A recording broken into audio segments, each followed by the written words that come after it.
வணக்கம் இந்தியா நியூஸின் காலை தலைப்புச் செய்திகள். சென்னையில் தூய்மை பணியாளர்களுக்கு இலவச உணவு வழங்கும் திட்டம் முதலமைச்சர் மு க ஸ்டாலின் தொடங்கி வைத்தார்.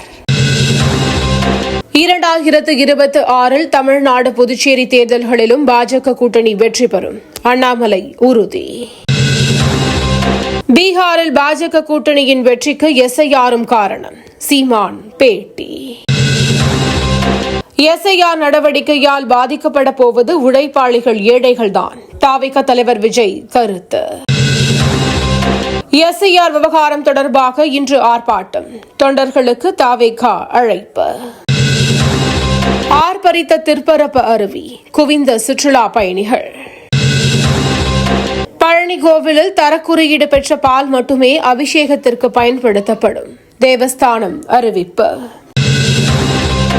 திருவண்ணாமலையில் கடும் பனிமூட்டம், வாகன ஓட்டிகள் அவதி. டெல்லி குண்டுவெடிப்பு சம்பவம், தேசிய புலனாய்வு முகமை சோதனையில் மேலும் ஒருவர் கைது. ஒரு பழங்குடி மகளின் முக்கிய பங்களிப்புடன் இந்திய மகளிர் கிரிக்கெட் அணி உலகக்கோப்பையை வென்றது, பிரதமர் மோடி பெருமிதம்.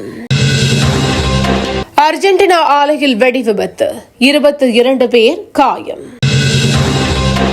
ஆப்கானிஸ்தானில் நிலநடுக்கம், ரிக்டரில் 4 பதிவு. வியட்நாமில் கனமழை, வெள்ளம், 9 பேர் பலி.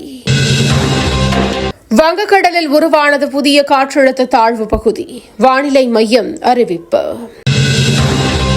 சென்னை, செங்கல்பட்டு உள்ளிட்ட மாவட்டங்களில் இன்று கனமழைக்கு வாய்ப்பு, வானிலை மையம் தகவல். தினந்தோறும் காலை தலைப்புச் செய்திகளை உடனுக்குடன் தெரிந்து கொள்ள வணக்கம் இந்தியா நியூஸுடன் இணைந்திருங்கள்.